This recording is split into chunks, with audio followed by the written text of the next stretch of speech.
जय गुरु जी to all. आप सबका इस खूबसूरत ज्ञान की यात्रा में बहुत प्यार से, बहुत दिल से आप सबका स्वागत है। तो दोस्तों, हम लोगों ने अध्याय 3 का, जिसमें कि हम प्रोसीजर पूरा समझ रहे हैं इस ज्ञान गंगा को अपने जीवन में अपनाने का, तो हमने इसके पहले 8 सूत्र कर लिए हैं। तो मैं पूजा जी से रिक्वेस्ट करती हूँ, पूजा जी आप सूत्र नंबर 9 से 11 तक एक बारी बता दीजिए। हाँ जी। जय गुरु जी। जय गुरु गुरु जी तो जी। त्वधीर्य यम नियमानुष्ठानात् दृढ़ भूमिः अहिंसा सत्यास्तेय ब्रह्मचर्या परिग्रहादयो यमः शौच संतोष सद्गुरुपदेश पालनादय नियमः। जय गुरु जी। जय गुरु जी। बहुत ब्यूटीफुल। ये जो हमारे 3 सूत्र हैं, आज हम इन तीनों सूत्रों को समझेंगे। ये सूत्र वो है, ये ज्ञान वो है जो हमने कहीं ना कहीं सुना है। अगर मैं कहूँ ठीक है, हमने किसी आध्यात्मिक अध्ययन में नहीं सुना, तो हम लोगों के स्कूल में वो होती नहीं थी मोरल वैल्यूज, हमने उसमें ये बातें सुनी है। अच्छा, हम लोगों, we all are social animals, हमारा तो जन्म एक परिवार में होता है। क्या करना है क्या नहीं करना वो हम समझते हैं। ऐसा क्यों होता है कि हमको जो हमारे बड़े कहने के लिए बोलेंगे ऐसा नहीं करो, तो मन करता था वो ही करो, है ना। स्कूल में बोला जाता है ये नहीं करो, डिसिप्लिन मेंटेन करो, तो उस डिसिप्लिन को तोड़ने में हमें मजा आता है। ये हमारी ह्यूमन साइकोलॉजी ऐसी होती है।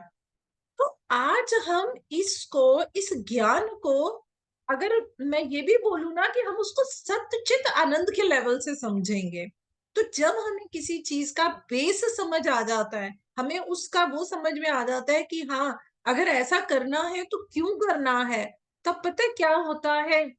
50% तो हमारे अंदर एक्सेप्टेंस वही आ जाती है, जब हमें समझ में आ जाता है कि ऐसा क्यों करना है। जब 50% हमें ये हो गया, अब रहा बाकी 50%। उसमें 25% लगा लीजिए हमारी विलिंगनेस की, हाँ अब मुझे समझ में आ गया, अब मुझे इसको ऐसा करना है। और लास्ट का 25% कि जब हम उसको अपने जीवन में उसको अप्लाई करेंगे। ये जस्ट मैंने for the sake of simplicity इस चीज को समझाया है। तो इन श्लोकों के अंदर जो पहला 9th वाला श्लोक है, वो क्या बता रहा है, वो कहता है कि moral courage is strengthened by observance of yam. Now what is yam? Patanjali के सूत्र सबको पता ही होंगे, यम नियम करके हमारे आते हैं। तो यम का मतलब होता है किसी चीज की मनाही। You don't have to do this. आपको अपने ऊपर एक कंट्रोल रखना चाहिए, सेल्फ कंट्रोल होना। और दूसरी चीज क्या आती है, हमारे नियम। अब जब हम नियम की बात करते हैं, क्योंकि देखिए हमने जो नियम है वो हमने कहाँ से सीखे हैं। अगर हम सोचें तो बचपन में क्या था, नहीं भाई मेरे घर में तो रात को कोई कहेगा 7 बजे डिनर हो जाता है, कोई कहता है 8 बजे होता है, कोई 9, तो ये हमें लगता है ये हमारे नियम है। अगर गहराई से सोचें, ये नियम हमने बनाए हैं, इंसानों ने बनाए हैं। ये किस बेसिस पे बनाए हैं, ये हमने अपनी सुविधा के बेसिस पे बनाए हैं। ओके, मैं काम करती हूँ, मेरे तो 9 बजे तक तो मेरी काउंसलिंग के सेशन होते हैं, लगातार चल रहे होते हैं। मुझे मालूम है कि 7:30 से 8 बजे तक डिनर कर लेना चाहिए, लेकिन क्योंकि मेरे सेशन चल रहे होते हैं तो मैं नहीं करती। तो अब हमने घर में रूल बना लिया, ठीक है 9:30 10 बजे डिनर करेंगे। तो हमको ये लगता है कि नहीं नहीं, मैं तो अपना जीवन नियम में निकाल रही हूँ, नहीं नहीं मैं तो नियम से खाती पीती हूँ। लेकिन कौन सा नियम, कौन सा नियम? क्या हम नेचर के नियम से चल रहे हैं? नहीं, हमने तो वो नियम बनाए हैं जो मेरे को मेरी सुविधा के हिसाब से सही लगते हैं, है ना। तो नियम को समझने में सबसे पहले, यहाँ पे हमने जो खुद नियम बनाए हैं हम उनकी बात नहीं कर रहे हैं, ये बात कर रहे हैं प्रकृति के नियमों की। और हमने अपने फर्स्ट चैप्टर में we have done this thing very beautifully. ये क्रिएशन किस तरीके से हुआ है हमें सब पता है। सेकंड में हमने समझा था कि हम जो है किसी भी को जानना चाहते हैं, एग्जिस्टेंस को, कॉन्शियसनेस को, ब्लिस को। तो अब हम क्या समझ रहे हैं, हम उसका प्रोसीजर समझ रहे हैं। तो प्रोसीजर को समझने के लिए आप शास्त्र के अनुसार अगर चल रहे हो, या आप सत्य के, परम सत्य के हिसाब से चल रहे हो, तो हमारे अंदर वो कैपेसिटी होनी चाहिए पहले समझने की कि खुद के बनाए हुए नियम क्या होते हैं और सत्य के नियम क्या होते हैं, हम वो समझते हैं। फिर वो बताते हैं जो हमारा यम है, यम क्या करता है, यम का मतलब क्या है, किन चीजों की मनाही। हमने तो यही सीखा है, झूठ नहीं बोलना, बड़ों की रिस्पेक्ट करो, डिसरिस्पेक्ट नहीं करनी, हमने तो यही नियम सीखे हैं। यहाँ पे हम ये समझेंगे कि जब हम यम बोलते हैं कि ये आपको नहीं करना, तो उसका बेस क्या है, क्या नहीं करना, इसको बहुत ध्यान से सुनिएगा। हम बोलते हैं झूठ नहीं बोलना, ठीक है, हमें आगे अब झूठ नहीं बोलना। अब किसी इंसान के ऊपर अगर उस इंसान का जो मेंटल लेवल है वो बहुत ही वीक है, और उस इंसान की कोई हेल्थ इश्यू आई है और उसकी रिपोर्ट ऐसी आई है कि ये तो इंसान 1 महीना भी नहीं रह सकता, अब हम ये कहेंगे कि नहीं जी हमने तो ये सीखा है झूठ नहीं बोलना, और हम उसको मुंह पे जाके बोल देते हैं आपकी ये प्रॉब्लम है, आप तो इतना टाइम जिएंगे, तो शायद वो इंसान उतना टाइम भी नहीं जी पाएगा, है ना।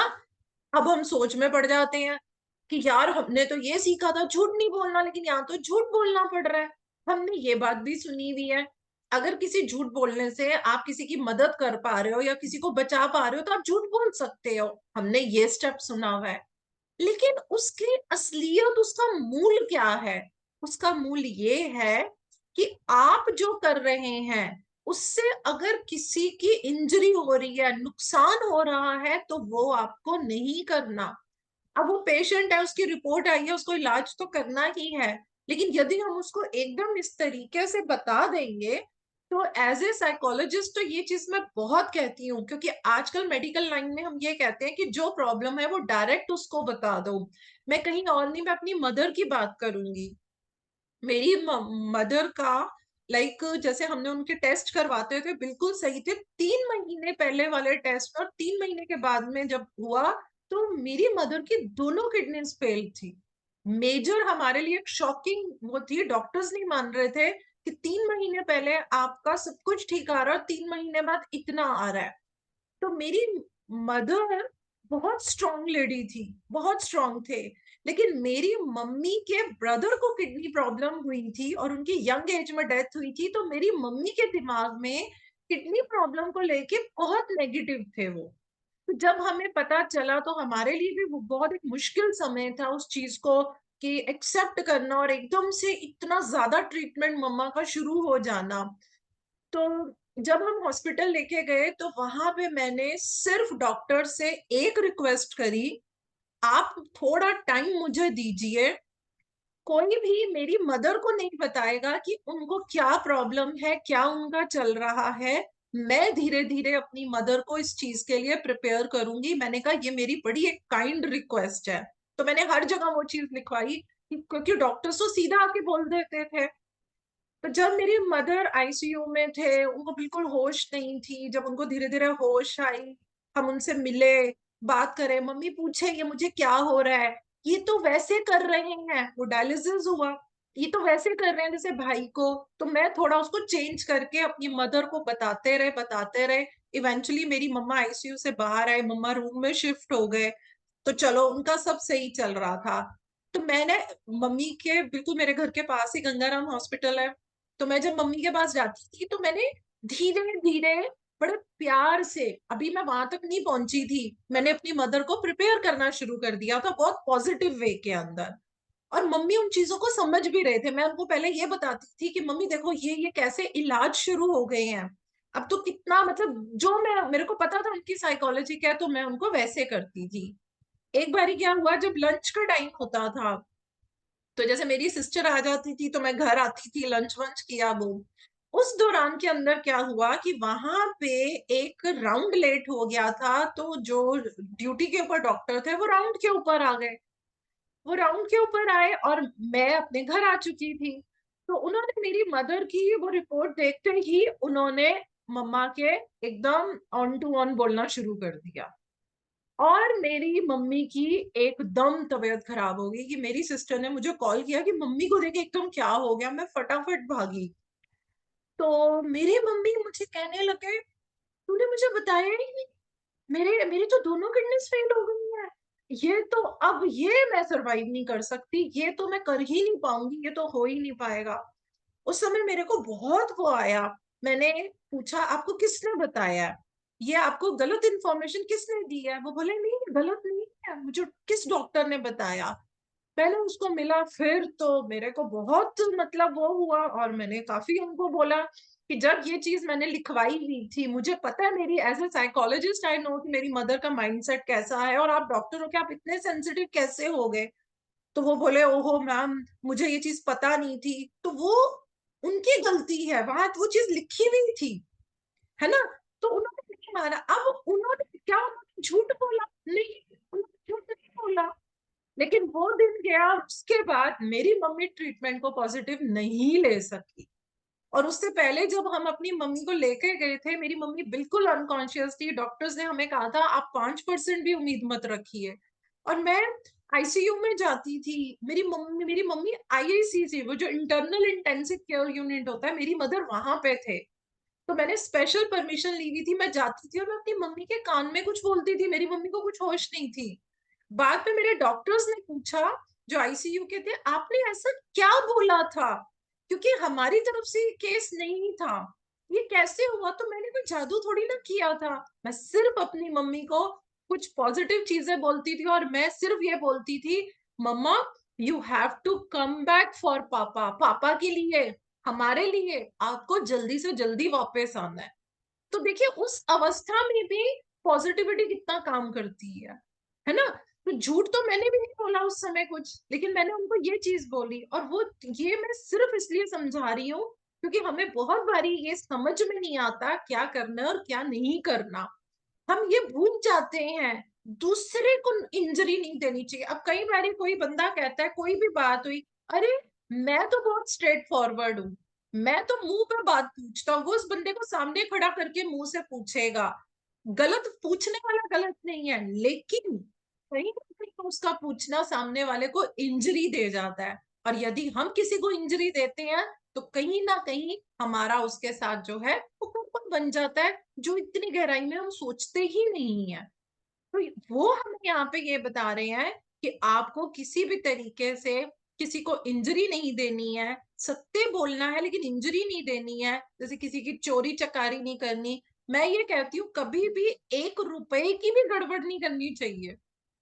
हमको लगता है ना कुछ नहीं होता, एक बेईमानी करना जो है वो हमारे ऊपर बहुत भारी पड़ता है। वो भी एक जो है, हमें यम में रखना चाहिए कि हमें वो चीज नहीं करनी।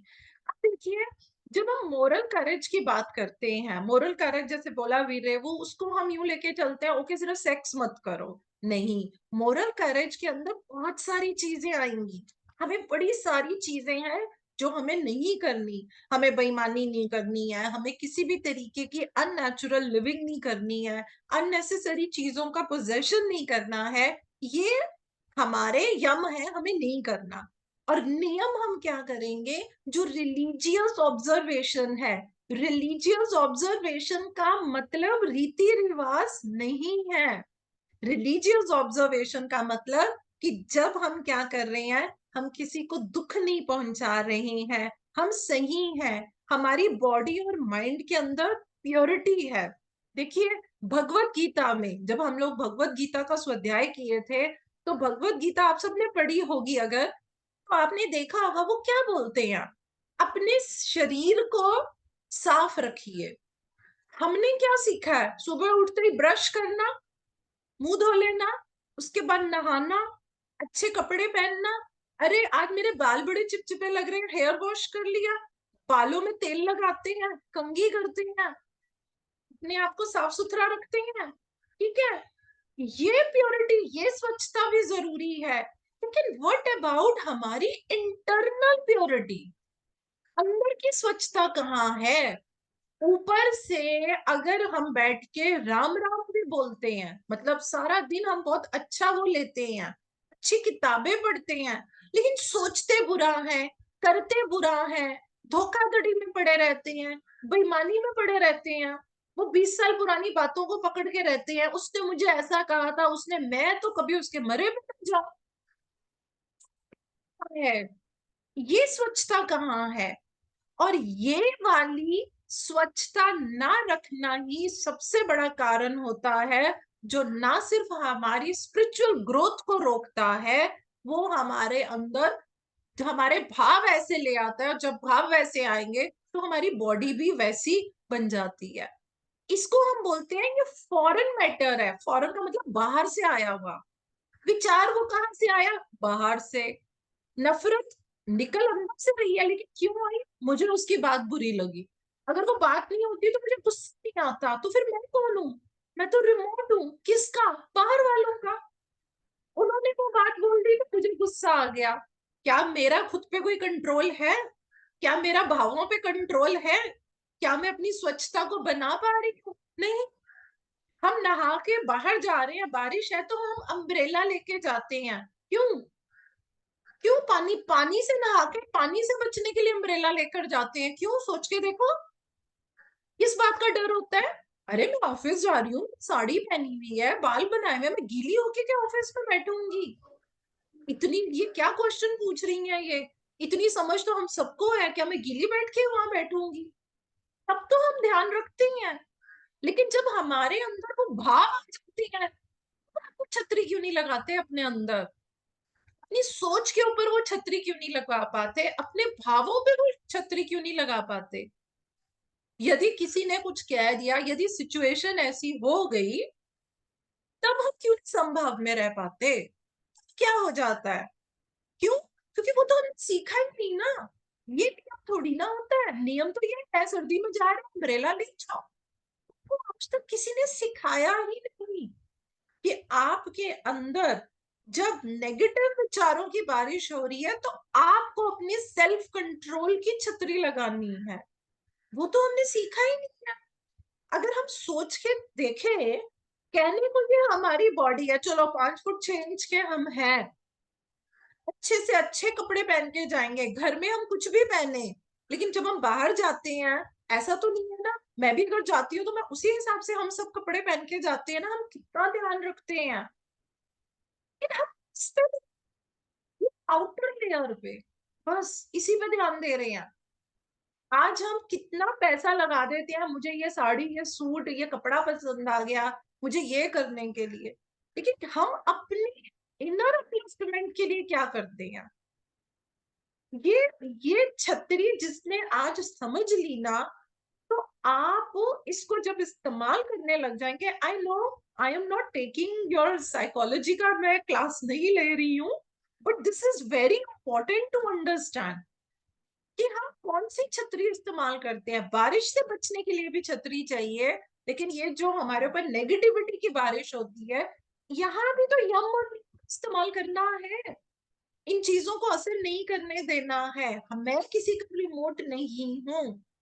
हमें तो यहाँ बात पता चल जाए, अरे ये, अरे उसने मेरे लिए ऐसा बोल दिया, ऐसा बोल दिया, मैं कहूंगी निधि जी इधर आओ, पहले तो मुझे बात करनी है। आपने मेरे लिए ऐसा बोला, मैं ये नहीं देख रही हूँ क्या सत्य था क्या नहीं था, या पहली बात मैं इतनी मतलब मेरी वैल्यू कम हो गई क्यों? क्योंकि निधि जी ने मेरे लिए स्टेटमेंट दे दी, मेरी वैल्यू कम हो गई। यानी कि मेरा सत्य क्या है वो निधि जी पे डिपेंड करता है, मेरा सत्य क्या है वो सुमन पे डिपेंड करता है, मेरा सत्य प्रियंका पे डिपेंड कर रहा है, प्रवीण जी पे डिपेंड कर रहा है। ये मेरे लिए क्या बोलते हैं? Just think it over. Just सोच के देखो। अगर हमें कोई ये बोले बारिश हो रही है, पता नहीं क्या घर में छतरी है या नहीं, तो हम क्या कहेंगे? यार ये लोग पागल है, मुझे नहीं पता बारिश हो रही है घर में छतरी रखनी है कि नहीं रखनी। तो फिर ये इंपॉर्टेंस क्यों हम दूसरों को दे देते हैं? उसने मेरे लिए ये बोल दिया, सब छोड़ के अब मुझे उस बात को प्रूफ करना है। मतलब मैं क्या हूं? फिर मेरा कंट्रोल क्या है? मेरा सत्य क्या है? हम क्या करते हैं? हम उस सत्य का सर्टिफिकेट ढूंढते हैं सबसे। उसने ये कह दिया, उसने वो कह। मुझे गुरुजी की एक बात बहुत अच्छी लगती है, बहुत अच्छी लगती है। उसके ऊपर मैंने भी काम किया था। गुरुजी बोलते हैं कि यदि आप हर समय अच्छा बनना चाहते हो तो ये भी एक एडिक्शन है। और मुझे क्या आदत थी, मैं कभी भी किसी को नो नहीं कह पाती थी। मैं किसी को भी नो नहीं, किसी को भी कोई काम है आउट ऑफ द वे जाकर, और उसका, हाँ, उसका कुछ मेरे पे भी नेगेटिव असर पड़ा। आपको बिल्कुल कोई ऐसे थोड़ी ना कोई भी आपको कभी भी कांटेक्ट कर रहा है या किसी की कोई भी हेल्प है। फिर उन्होंने मुझे सिखाया कि कुछ काम हमें देखना चाहिए, मेरी सोल का लेवल क्या है। आप अपने आप को क्यों सोचते हो कि आपका कोई लेवल नहीं है? आपको हेल्प करनी है, but it does not mean कि अगर उसका वो काम भी सॉल्व कर सकता है, आपको वहां नहीं जाना है। आपको वहां पे नहीं जाना है। आपको वहां जाना है जहां आपकी जरूरत है। आपके बारे में कोई क्या सोच रहा है आपको, मतलब ये तो मुझे बड़ा, मेरे को वो लगा। और आप यकीन नहीं मानेंगे, जब मैंने इसके ऊपर काम किया, मैं बहुत किसी चीज को जरा सीक्वेंस में लेके जब मेरे अंदर आवाज आती है तो मैं उसको बहुत जल्दी इंप्लीमेंट करती हूँ। आई टुक हार्डली 2 to 3 days, और फिर मैं उस चीज से बाहर हो गई। तो देखिए, जब हम यम और नियम की बात कर रहे हैं, प्योरिटी की बात कर रहे हैं, वो बॉडी और माइंड की चाहिए। इसके ऊपर इतना कुछ है बताने के लिए, अगर मैं बोलती जाऊंगी ना तो ये एंड ही नहीं होगा। मैं इसी पॉइंट पे अड़ी रहूंगी कि बॉडी और माइंड की प्योरिटी को हमें कैसे लेना है। ठीक है, क्योंकि ये जो बाहर से विचार आए, ये क्या, ये फॉरेन मैटर है, उसने मेरे लिए ये बोल दिया, उसने ये कह दिया, तो उससे भी हमें अपने आप को बचा के रखना है। अब बात आती है नेचुरल लिविंग क्या है। नेचुरल लिविंग कीजिए। अब ये नेचुरल लिविंग क्या है, सुनते ही दिमाग में लगेगा ओ जंगलों में जाके रहना ये नेचुरल लिविंग है ना, क्योंकि हम लोग उसी तरीके से बन जाते हैं। देखिए, हमें ये समझना पड़ेगा कि अननेचुरल क्या है, क्योंकि नेचुरल क्या है उसका पैरामीटर बहुत बड़ा है, अननेचुरल क्या है उसका पैरामीटर छोटा है। तो यदि हम ये समझ लें कि अननेचुरल क्या है, तो yes, we can vouch on this thing कि मुझे ऐसा नहीं करना। तो फिर यानी कि मैं क्या कर रही हूँ, मैं नेचुरल है और वे में रहते हैं। देखिए, जब हम अपनी लिविंग करते हैं, ऑफ कोर्स हमें भोजन चाहिए, रोटी कपड़ा मकान बोलते हैं ना, तो हमें खाना चाहिए, हमें रहने के लिए स्थान चाहिए। We all are social animals, हमें कंपनी चाहिए। इसी के बारे में ये सारे सूत्र हैं। मुझे पता है ये मेरे साथ होता है। मैंने आज सोचा था नहीं नहीं मैं ये सारे ही करा दूंगी, और अभी मैं टाइम देख रही हूँ, तो अभी तो हमने शायद एक छोटा सा पॉइंट ही समझा है। नेचुरल लिविंग में हमें इन 3 चीजों को देखना है। देखिए, जब हम कहते हैं नेचुरल रहना है, तो जो लोअर एनिमल्स होते हैं वो अपनी इंस्टिंक्ट के हिसाब से जगह ढूंढते हैं, जंगलों में या अदरवाइज ऑल्सो। अब गली में भी अगर मैं कहूँ डॉग्स वगैरह होते हैं, तो उन्होंने गली में जगह ढूंढी होती है ना, वो अपनी इंस्टिंक्ट के हिसाब से वो जो है वो जगह ढूंढते हैं। लेकिन यदि हम अपनी बात करें, हम अपनी बात करें, क्या हम अपना रहने का स्थान अपने इंस्टिंक्ट से ढूंढते हैं? ये क्वेश्चन कीजिए अपने आप से। नहीं। क्यों नहीं करते हैं? क्योंकि हमारा तो जन्म ही एक अननेचुरल लिविंग में हुआ है। हॉस्पिटल में, ऑपरेशन थिएटर में, वहां पे हमारा जन्म हुआ। हम घर में रहे, ये मेरा घर है, अच्छा ये मेरा कमरा है, हमें ये पता चला। क्या उस पे हमने अपनी जजमेंट लगाई? अब हम कहते हैं हमें घर लेना है, तो जजमेंट से ज्यादा कि मुझे नेचुरल लिविंग में रहना है, उससे ज्यादा हमारा ध्यान क्या होता है? बड़ा घर, कौन सी कॉलोनी, कितने कमरे, मेरे रिश्तेदार आएंगे, वो क्या बोलेंगे, मेरा घर कैसा है। सोच के देखना। हम पता है आजकल क्या करते हैं? हम मकान बनाते हैं, हम घर नहीं बनाते हैं। मकान कैसे बनता है आपको पता है ना? होटल की तरह उसको डेकोरेट करके रख देते हैं। जब कोई हमारे घर में आता है, तो जिस तरीके का हमारा भाव होता है वो हमारे घर का ऑरा होता है। आपको भी महसूस होता होगा, यार हम उसके घर गए, उसका घर तो इतना जैसे 5 स्टार होटल की तरह था, लेकिन पता नहीं क्यों मुझे कुछ अनइजीनेस लग रहा था, अपनापन नहीं लग रहा था। और कुछ लोग होते हैं, उन वो इतना सिंपल घर उनका होता है। मैंने एक ऐसे घर में खाना खाया हुआ है, आ, मतलब मैं उसको कभी भूल नहीं सकती हूँ। जैसे उनके घर को ऐसे एंटर करो, लेफ्ट साइड पे उन्होंने बहुत सारे ना ऐसे पौधे वौधे लगाए हुए थे, जिसमें पेड़ पौधे भी थे, फ्रूट्स भी थे और कुछ सब्जियां भी थी। और बीच में वो नहीं होती ईंटें, ईंटों वाला जैसे आप कह लो, उनकी वो फ्लोर थी। तो राइट साइड पे उनकी किचन थी। तो उनकी किचन ना से बहुत बड़ी थी। और फिर उनका वो रूम था। तो मतलब मैं थोड़ी देर के लिए गई थी, बट वो बोले कि नहीं मैम, आप तो खाना खा के जाओगे। तो मुझे थोड़ा सा वो महसूस हो रहा था कि नहीं, ऐसे नहीं। तो उन्होंने मुझे बोला कि अच्छा, आपको लग रहा है कि हमारा, मैंने कहा यार ये आपने कैसी बात बोल दी। मैं कहा अब तो मैं खाना खा के ही जाऊंगी। मैं बैठ गई। तो उस उन लेडी ने खाना बनाया। तो फिर उन्होंने मुझे बोला कि आप इधर आओ खाना खाने के लिए। तो अब हमें तो आदत है कि भाई कुछ टेबल क्या वो होगी। तो 1 सेकेंड, मेरा इसका बैटरी वो हो गया, प्लीज मैं बैटरी चार्जिंग पे लगा रही हूँ।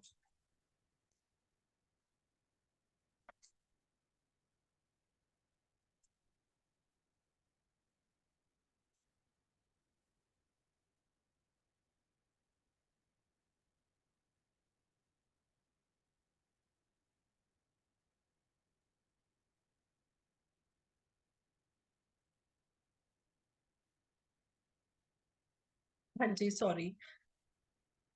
तो उन्होंने बोला कि नहीं, किचन में आओ। अच्छा, किचन में हमने कभी खाना नहीं खाया। तो जब मैं किचन में गई तो क्या हुआ, मैं ये सच में बता रही हूँ, इतनी प्यारी सिक्योर सी किचन थी। तो उस पे वो नहीं, चटाई सी, वो इतनी करके उन्होंने एक ऐसे और एक ऐसे बिठाई हुई थी। तो उन्होंने हम लोगों को वहां बिठा दिया। प्रॉपर वो थालियां थी, वो कटोरी थी, आई स्टिल रिमेम्बर, आलू की सब्जी थी, और वो पूड़ी बना रही है। मैं कहती हूँ मैंने शायद जिंदगी में कभी भी मैंने इतनी पूड़ियां नहीं खाई होंगी जितनी मैंने उस दिन खाई। मतलब मैं हमेशा 2 या 3 पूड़ी खा के मैं, बस इससे ऊपर नहीं मैं खा सकती। मुझे नहीं पता वो जिस प्यार से खिला रही थी, और इतने टेस्टी आलू, सिर्फ सिंपल आलू उन्होंने बनाए थे, लेकिन जो उसमें उनका प्यार था, जिस तरीके से उन्होंने मुझे रोका और जैसे उन्होंने खिलाया, कि मैं घर आके सोचती रही, यार वो खाना खाने का कितना मजा आया, कितना मजा आया। मैं तो उस फैमिली को बिलोंग करती हूँ कि जहां सैंडविच भी मैंने कभी हाथ से नहीं खाया था नाइफ एंड फोर्क। मतलब मैं उस कल्चर को बिलोंग करती हूँ। और मतलब मैंने जब वो चीज करी तो मैंने कहा यार, मतलब हम लोग कितना अपने आप को नेचर से दूर रखते हैं। वो नीचे बैठ के खाना, वो उनका ऐसे वो मिट्टी का बना हुआ था, कि पता है मेरे मन में आता है, मुझे नहीं पता ये कब कब होगा, I don't know, but I always feel कि मैं एक अपना, मैं हमेशा बोलती हूँ मुझे गुरु जी का घर बनाना है, और मैं उसको इतना मतलब नेचर वे में रखूंगी, जहाँ पे मेडिटेशन और विजडम, जिसको आना है आए, जिसको रहना है रहे, खाना बनाए खाए। मेरा बहुत दिल करता है। लेकिन जैसे आप विलेज में कह रहे हैं ना निधि जी, मेरा मन है उस चीज को थोड़ा, देखते हैं, गुरुजी कभी तो करवाएंगे ही, इस लायक तो बनाएंगे ही कि हम इस चीज को कर सके, राइट। तो ये देखिए क्या होता है, ये नेचुरल नेचुरल लिविंग का मतलब, जितना हम यू नो उस वे, हम लोग तो जजमेंटल जीवन जीते हैं, हम लोग जजमेंटल जीवन जीते हैं। तो हमारी जो नेचुरल नीड्स है वो पता है किस पे डिपेंड करती हैं, ऑब्जर्वेशन पे, एक्सपेरिमेंट पे और रीजनिंग के ऊपर। हम उनके ऊपर जो है वो हम ज्यादा चलते हैं। एक्चुअली में इसके आगे मैं स्टार्ट नहीं करती, क्योंकि ऑलरेडी 11:03 हो गए हैं, मेरी अपॉइंटमेंट है, आई नो। थोड़ा उसको हमने ज्यादा समझा है, लेकिन मजा इसी चीज में है कि उस विजडम को समझे और उसको हम अपने जीवन के ऊपर भी लगाएं। तो इसी के साथ मैं आज का सेशन यहीं पे करूंगी समाप्त। जय गुरु जी टू ऑल। जय गुरु जी, थैंक यू।